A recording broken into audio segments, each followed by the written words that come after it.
आता मी माननीय डॉक्टर जतीनजी वहाने सरांना विनंती करते की त्यांनी त्यांच्या यशाचे गमक आमच्या सर्व विद्यार्थ्यांना सांगावे आणि विद्यार्थ्यांना मार्गदर्शन करावे.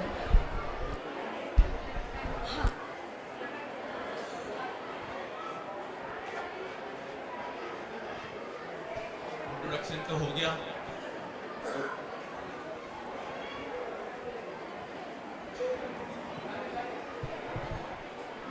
इंट्रोडक्शन तो हो गया. डॉक्टर जतिन वहाने. डॉक्टर सुन के लगभग हर इंसान को यही लगता है कि काफी पढ़े लिखे होंगे. और जैसे सर बता रहे हैं कि हिंदी सबको कंफर्टेबल है ना. जैसे सर बता रहे कि मार्क्स के लिए पेरेंट्स बहुत प्रेशर करते हैं एंड बच्चे उस हिसाब से फिर ग्रो नहीं कर पाते जैसे सर कह रहे थे. मेरे हिसाब से पेरेंट्स को सपोर्ट करना कम चाहिए. अब मुझे कई लोग पूछते हैं कि क्यों कम करना चाहिए. अगर मैं एक छोटा सा एग्जांपल देता हूँ. फॉर इंस्टेंस मुझे यहाँ से जंप करना, ये मेरी इच्छा है बट मेरे पेरेंट्स चाहते हैं कि मैं यहाँ खड़ा रहूँ. अगर पेरेंट्स रोकेंगे और फिर भी मैं जंप करना चाहूँ, उसके लिए मुझे लगेगा डेडिकेशन. करेक्ट. अगर मेरे अंदर यही है कि भाई मुझे यहीं पे खड़े होना है तो मुझे अंदर चाहिए मेरे डेडिकेशन. तभी तो मैं पेरेंट्स के अगेंस्ट जा पाऊंगा. किसी चीज के अगेंस्ट जाने के लिए बहुत विल पावर लगती है. जैसे बोलते हैं ना कि लहरों के अपोजिट जाने में आपको बहुत ताकत लगती है. सिमिलरली पेरेंट्स यही सोचेंगे कि यार आपको एक नॉर्मल वे में जाना चाहिए. बट अगर आपकी जो इच्छा है, जो आपका ड्रीम है, उसको आपको अचीव करना है तो सबसे पहले आपको डेडिकेशन चाहिए. अगर आपके अंदर डेडिकेशन नहीं है तो पेरेंट्स तो ऑब्वियसली अपोज करेंगे. ठीक है. तो अच्छा, मेरी एज तो बता दिया. मैं कुछ गेसिंग्स चाहता हूँ कि मुझे मार्क्स कितने होंगे 12th में. अंदाजा 80%, 60%, 35 मुझे मैथ्स में मिला था. ठीक है. अब मैं आपको कुछ मजे की बात बताना चाहूंगा. मैथ्स में मुझे 12th में स्टेट बोर्ड को एक ऐसा बोर्ड माना जाता है जो थोड़े से कमजोर बच्चे पढ़ते हैं. मुझे 12th में स्टेट बोर्ड में मैथ्स में 35 मार्क्स मिले. 35 मार्क्स जिसको बोलते हैं कि ग्रेस मार्किंग में दे दिए. और मुझे साथ में अभी रिसेंटली इंडिया ने इंटरनेशनल ओलंपियाड में मैथ्स में मुझे ही नॉमिनेट किया. अब ये दो एक ऐसी चीज लगती है कि यार ये तो मैथ्स में या तो अच्छा है या तो बहुत बुरा है. तो अब मैं आपको कुछ ऐसी चीजें बताना चाहूंगा कि शायद कुछ हो रहा है मेरे साथ जो जिसके कारण गवर्नमेंट या बाकी लोग अप्रोच कर रहे हैं. वरना मुझे नहीं लगता कि ये स्टेज पे 60% या 35 मार्क वाले को खड़े होना चाहिए. तो अब मैं बताता हूँ कि एक छोटी सी कहानी. आप लगभग ऑलमोस्ट जो बड़े लोग होंगे यहाँ पे सब 12th मिनिमम पास. खाली करून ठेवून दे बाजूला. LID ला खाली करून ठेवून दे ना बाजूला. खाली जागेवर ठेवून दे. बरं ना असं बेसिकली ओके.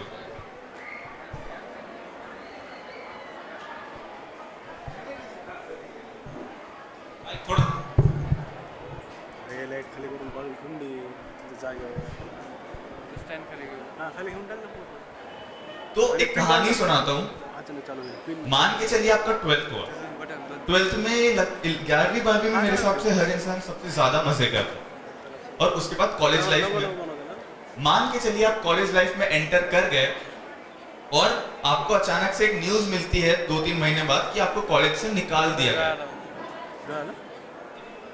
कैसा लगेगा? बुरा लगेगा. ऐसा लगेगा यार क्या हो गया. अब मान के चलिए उसके एक महीने बाद आपको पता चलता है कि आपको निकाला गया है और आपको PhD दे दी गई और आपकी पढ़ाई खत्म हो गई. कैसा लगेगा?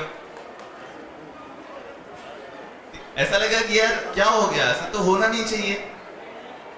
सेम मेरा फीलिंग था जब मुझे 12th के बाद रशिया बुलाया गया और मुझे कहा गया कि यार तुम अब हो गया, तुम्हारी पढ़ाई हो गई, तुम्हारी ज़रूरत नहीं है, तुम करो काम करो.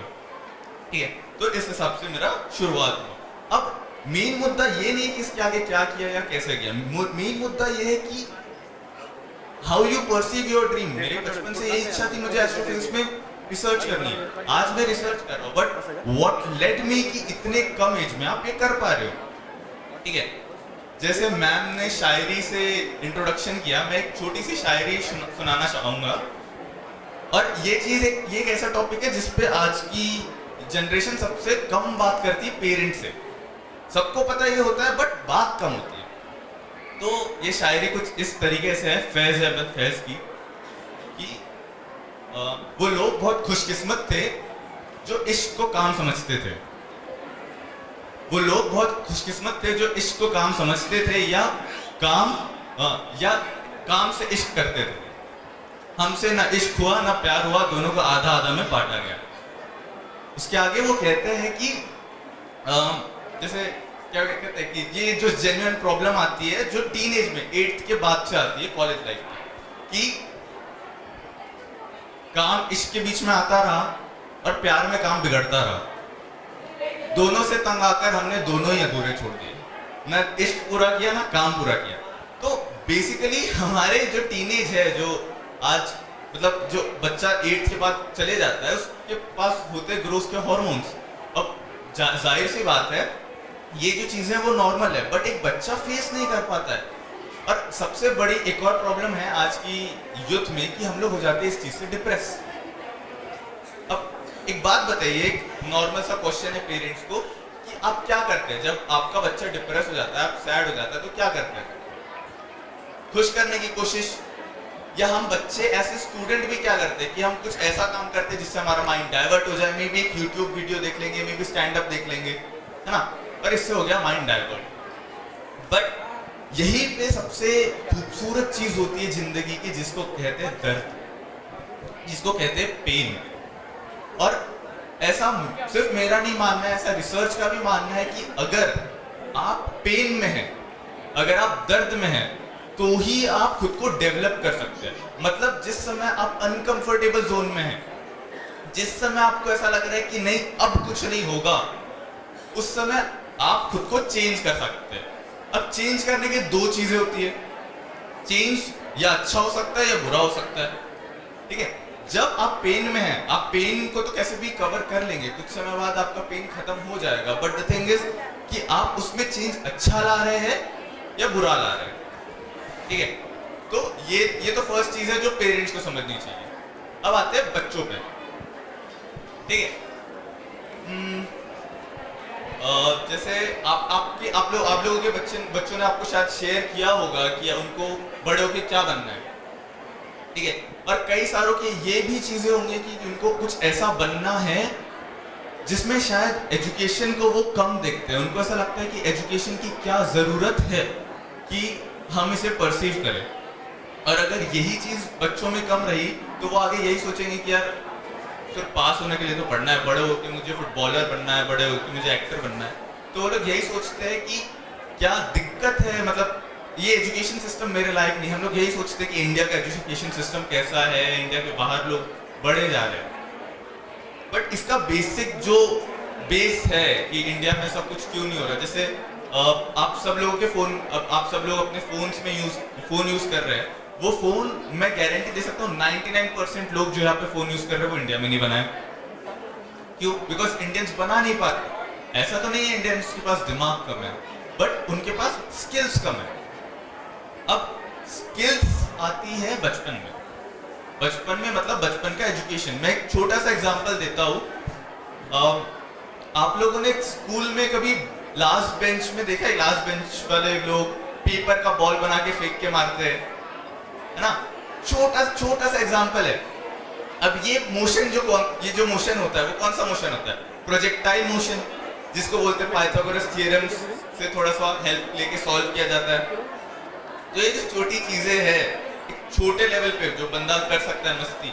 अगर आप बच्चे को ये दिखा रहे हो कि यार जैसे तुम मान के चल वो बास्केटबॉल खेल रहा है, उसको बास्केट डालना है, वो क्या करेगा?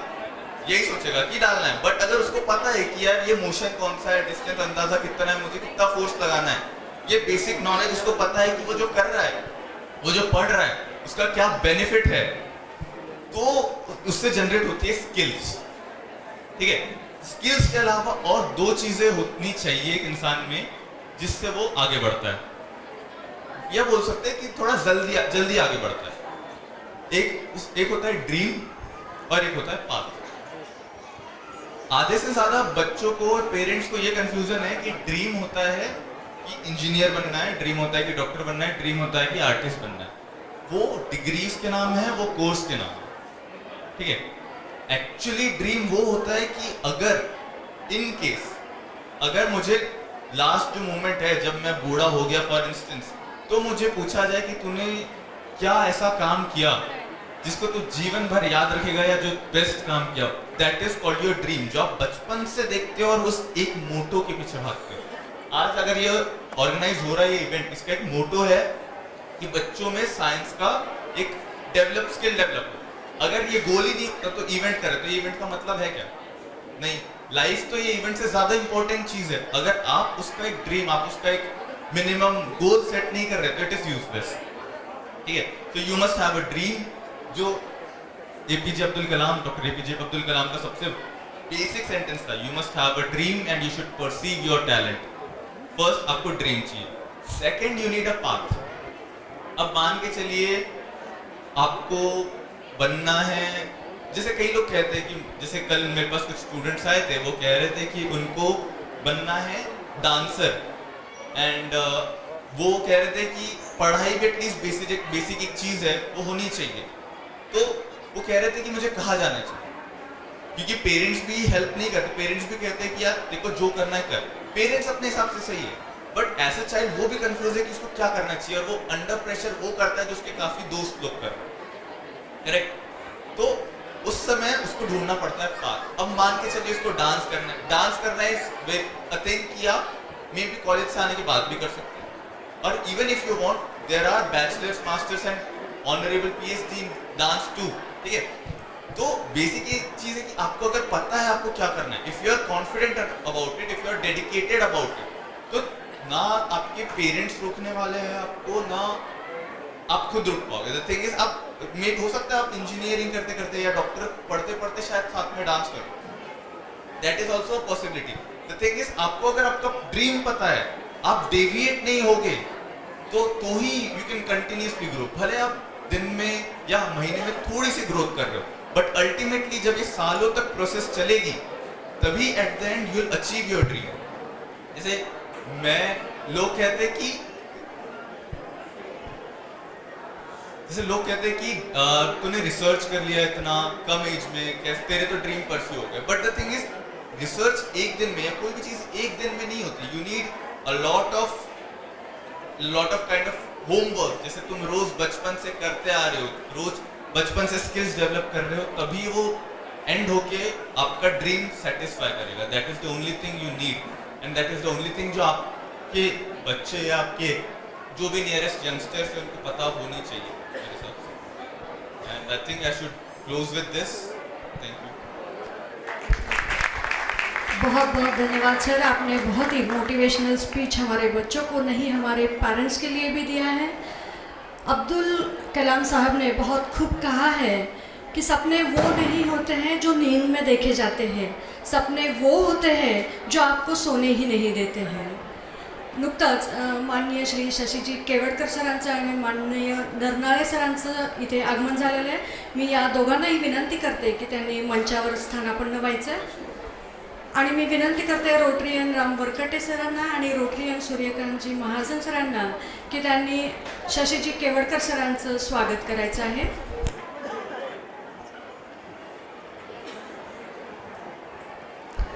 मी विनंती करते भगीरथजी बियाणी यांना की त्यांनी नरनाळे सरांचं स्वागत करावं।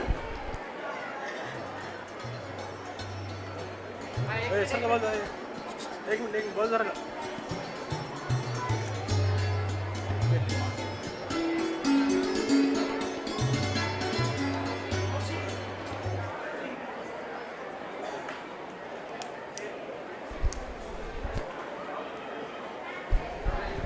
मी विनंती करते रोशनजी बम सरांना की त्यांनी आपलं मनोगत व्यक्त करावं। हॉल सर्कलला बैठे लोग नहीं तो काय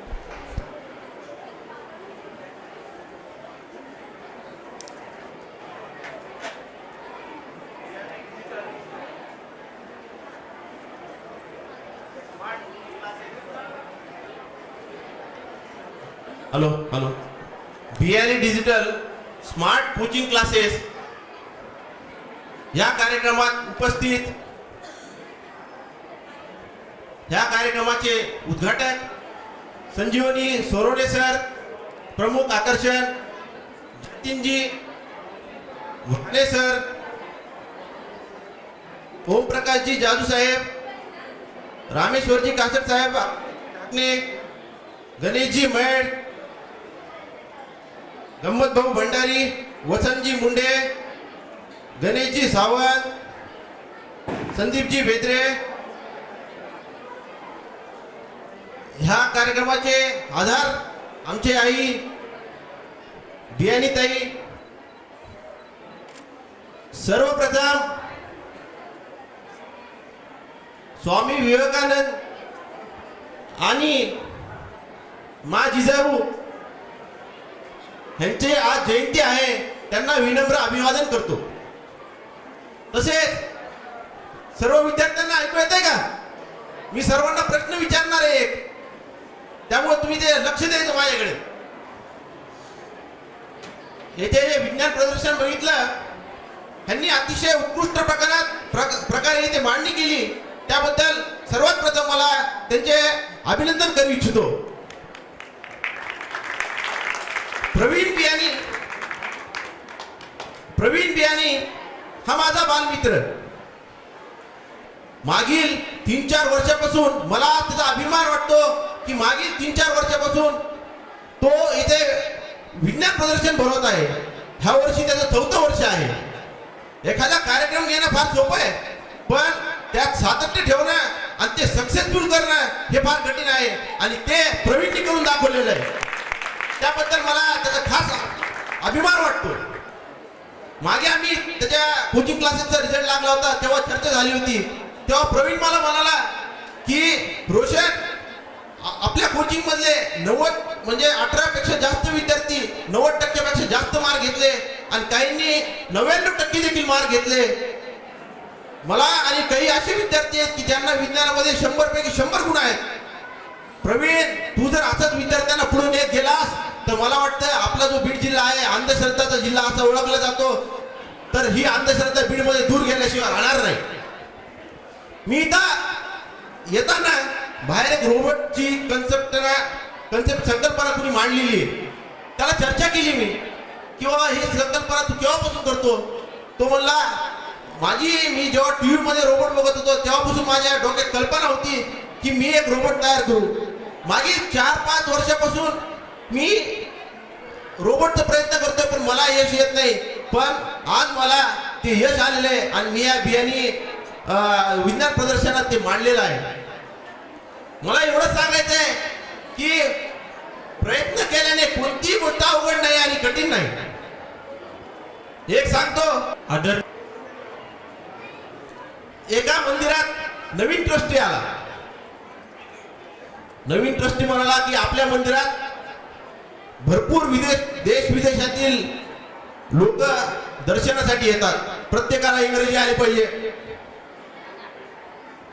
तो घंटा वाजवणार होता एक. तो म्हणाला, मला कशाला इंग्रजी? नाही म्हणलं, तुला पण आली पाहिजे. मग तो म्हणला, काय घंटा काय इंग्रजीत वाजू का?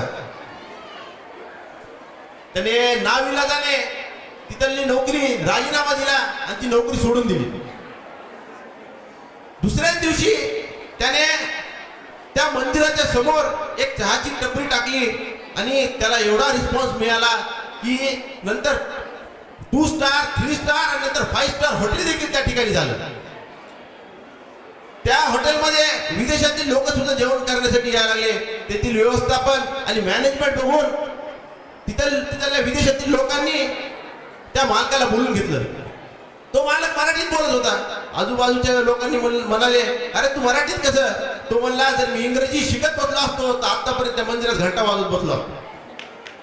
सांगायचं एवढंच की यशस्वी होण्यासाठी कोणती डिग्री इंग्रजी हे महत्वाचं नाही, आपण प्रयत्न करत राहिले पाहिजे. एक वस्तुस्थिती सांगतो. एक 4थी नापास विद्यार्थी पेट्रोल पंपावर पेट्रोल भरत होता. पांढऱ्या शुभ्र रंगाची रोल्स रॉइस, सगळ्यांना माहिती आहे का विद्यार्थ्यांना? रोल्स रॉइस गाडी कुणाकुणाचं स्वप्न आहे इथं. त्याचा गाडी पेट्रोल भरण्यासाठी आली आणि तो मालक म्हणाला ह्या गाडीत पेट्रोल फुल करा टाकी. त्या मुलगा तो गाडी बघून त्या स्वप्नात गेला त्या गाडीत आणि इथे टाकी भरली, पूर्ण पेट्रोल खाली पडत राहिलं. मालकाने बघितलं की पेट्रोल सांडतंय, तो धावत आला, त्या मुलाच्या 2 थोबाडीत मारली आणि त्याला कामावर हाकलून दिलं. मुलाला राग आला भयंकर, मालकाने मारलं. पण मालकाने मारलं ह्यासाठी नाही आला, राग कशासाठी आला की माझं स्वप्न ह्याने भंग केलं. तो मालकाला म्हणाला की एक दिवशी मी ह्याच रोल्स रॉइस गाडीमध्ये येईल आणि तुम्हाला भेटेल. 30 वर्षानंतर तो परत त्याच रोल्स रॉइस गाडीमध्ये आला आणि त्या मालकाला भेटला. विद्यार्थ्यांना सांगा कोण तो, सगळ्यांना माहिती आहे. हे बघा, वा, धीरूभाई अंबानी. तो धीरूभाई अंबानी होता की तो त्या गाडीत आला आणि त्या मालकाला भेटला. माणसाकडे जर ध्येय असलं तर तो काही करू शकतो, धाडस असलं तर कुठेही घुसू शकतो, साहस असलं तर काही जिंकता येतं. हे ह्यातून लक्षात येतं. ह्या विज्ञान प्रदर्शनातून तुम्हाला एवढंच घ्यायचं आहे की कोणतीही गोष्ट अशक्य नाही. शेवटी वेळ फार कमी आहे, इथे पण आलेली आहे, त्यामुळे जास्त तुमचा वेळ घेणार नाही. मला एक विषय सांगायचं आहे की आजकाल जो जमाना आहे हा सोशल मीडियावर जास्त अट्रॅक्टिव्ह होतोय. आता ह्यांना बघितलं 19 वर्षाचे, ह्यांनी मला वाटतं सोशल मीडिया ह्यांना माहित नसावं, एवढ्या लवकर ते संशोधक झाले. बिलकुल म्हणजे ते जे सोशल मीडियावर आत बसतात, नुसतं चालू केलं तर असे 1 तास निघून जातं. तर ह्यांनी सोशल मीडिया बघितलंच नसावं, माझा असा अंदाज आहे. मला तुम्हालाही सांगणं आहे, सोशल मीडियावर जास्त वेळ घालू नका. तुम्हाला आईन्स्टाईन माहितीये का? APJ अब्दुल कलाम आईन्स्टाईन जवळपास सगळ्यांना माहित आहे. त्यांचे केस, हेअरस्टाईल त्यांनी कधी कटिंगच केली नाही. आणि APJ अब्दुल कलाम जे आहेत त्यांना एका पत्रकाराने विचारले की तुमची अशी मोठी हेअरस्टाईल कशी काय? ते म्हणाले माझी हेअरस्टाईल बिस्टाईल काय नाही. म्हणले जेव्हा मी आंघोळ करतो तेव्हा फक्त असं करतो, माझी हेअरस्टाईल झाली म्हणले. म्हणजे त्यांनी थोडा सुद्धा वेळ वाया घालू दिला नाही, ते प्रयत्न करत राहिले आणि जिंकले. शेवटी प्रवीण बियाणी, भगीरथजी बियाणी यांनी मला इथे बोलण्याची संधी दिली, ह्याबद्दल मी त्यांचे आभार मानतो. एवढं बोलून मी माझे 2 शब्द संपवतो. खूप खूप धन्यवाद सर. मी आता निमंत्रित करते वसंतजी मुंडे सरांना की त्यांनी आपलं मनोगत व्यक्त करावं. आपण प्रदेशाध्यक्ष आहात मराठी पत्रकार संघाचे महाराष्ट्र राज्याचे. पाठीमागं मुलांचं लक्ष आहे का? गोष्ट कुणाकुणाला ऐकायचं, भाषण करणार नाही. गोष्ट कुणाकुणाला ऐकायचं, फक्त हात वर करा. बरोबर आहे? सगळ्यांनाच ऐकायची सर, सगळ्यांनाच ऐकायची. मुलांसोबत सगळ्यात जास्त कठीण काय असं मी आता भाऊना म्हणत होतो की ज्या कार्यक्रमात मुलं असतात त्या ठिकाणी भाषण करणं ही खूप कठीण गोष्ट असते. आपण सर्व या ठिकाणी उपस्थित, या अत्यंत चांगला कार्यक्रम आहे. म्हणजे आम्ही अनेक वर्षापासून बीड शहरामध्ये प्रेसच्या माध्यमातून कार्यरत असतो, तरी अशा प्रकारचा कार्यक्रम मागच्या 4 वर्षापासून या ठिकाणी होतोय आणि इथे आम्हाला यायला सुद्धा वेळ झाला, याबद्दल मी सुद्धा खऱ्या अर्थाने दिलगिरी व्यक्त करतो. त्याचं कारण असं आहे की माझ्या हा आवडीचा विषय आहे. आणि तुम्हाला आता एक गोष्ट सांगतो मी, मुलांमधलं कुतूहल हेच विज्ञान आहे. बादशहाने बिरबलाची गोष्ट मला माहित असेल. बादशाच्या दरबारामध्ये एकदा देव काय करतो या विषयावर चर्चा झाली आणि बादशाने विचारलं प्रधानाला, तू सांग देव काय करतो? त्याला प्रश्न विचारला, त्या समोर प्रश्न पडला की आता काय सांगा, देव काय करतो? माईकचा जरा प्रॉब्लेम आहे का?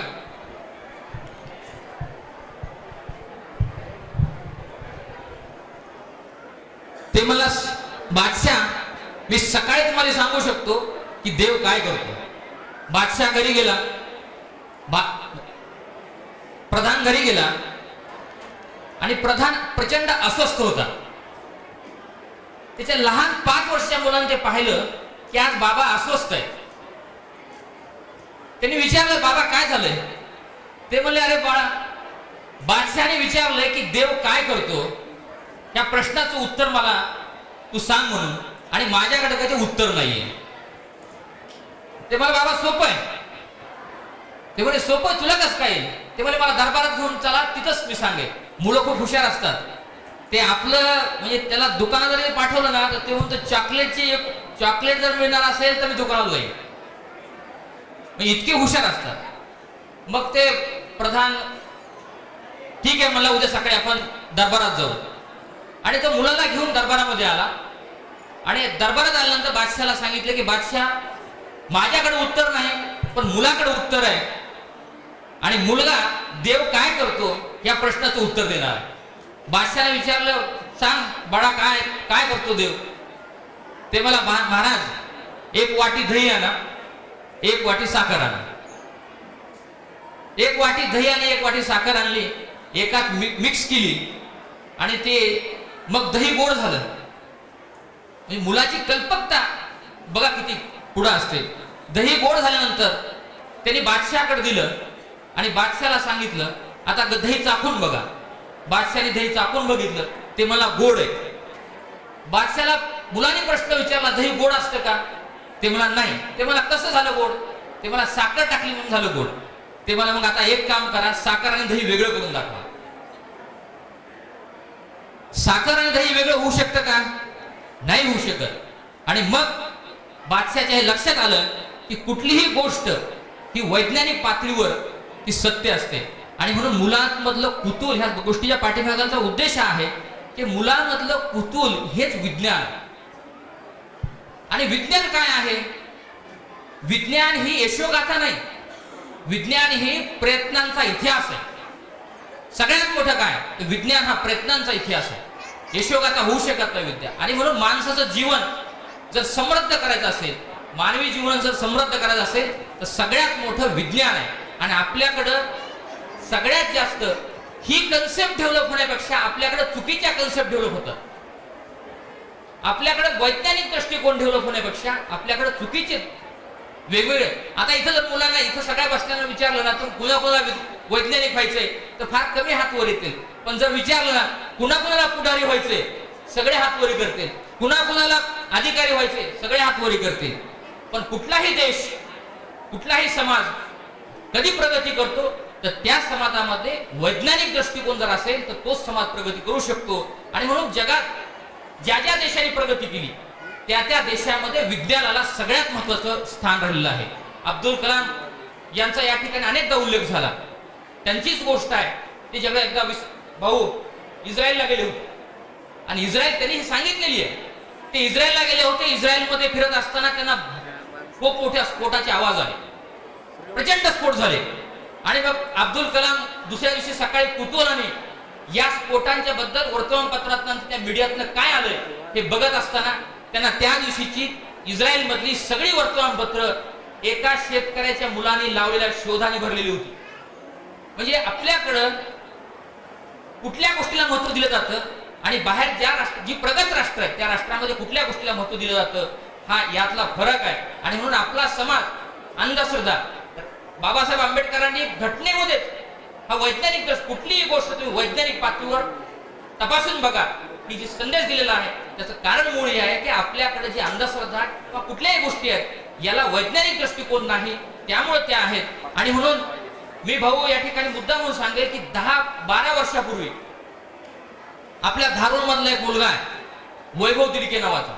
तो माझ्याकडे एका दिवशी आला दुपारच्या टाइमला, आणि त्यांनी सांगितलं की सर, मी असा एक प्रयोग केला आहे, आणि तो प्रयोग सौर ऊर्जेवर आपल्याकडची जी भाजीपाले आहेत ते 15-20 दिवस ते त्यांचा कुठलाही जीवनसत्व कमी न होता ते टिकू शकतात, अशा प्रकारचा प्रयोग मी यशस्वी केलेला आहे. आणि मग मी ती स्टोरी लोकसत्तातनं आम्ही मोठी केली आणि मग ती इंडियन एक्सप्रेसमध्ये, पुढे टाइम्स ऑफ इंडियामध्ये सगळीकडे त्या स्टोरी झाल्या. आणि म्हणून आपल्याकडे आता आम्ही विज्ञान परिषदेत जातो बघितलं दादा, जिल्हा परिषदेच्या आम्हाला बोलवतात जिल्हा परिषदेच्या विज्ञान प्रदर्शनामध्ये, आणि त्या विज्ञान प्रदर्शनामध्ये बाजारातनं आणलेले विज्ञान मांडले जातात आणि ते विज्ञान प्रदर्शन पूर्ण केलं जातं. त्याला काही अर्थ नाही. हे विज्ञान खऱ्या अर्थानं लहान वयामध्ये मुलांमध्ये जे कुतूहल आहे ते कुतूहल तुम्ही पकडलं. एक विषय सांगतो आणि थांबतो मी, आम्हाला पुढे जायचं आहे. या ठिकाणी वक्ते आता या ठिकाणी बोलणार आहेत. पाब्लो पिकासो हा जगप्रसिद्ध चित्रकार आहे. पाब्लो पिकासो, त्याचं सगळ्यात जास्त विकलं गेलेलं चित्र हे कुणं काढलेलं आहे? ते कॅनव्हास, त्या बोर्डवर तो ज्यावेळेस ब्रश घेऊन बसला होता त्यावेळेस, त्याच वेळेस तो दुसरीकडे गेला. त्याचा जो नातू आहे, त्याचा नातू 5 वर्षाचा, त्याने येऊन त्या रेषा मारल्या आणि ते सगळ्यात जगातलं सगळ्यात किमतीचं चित्र म्हणून त्या चित्राला जगात मान्यता मिळाली.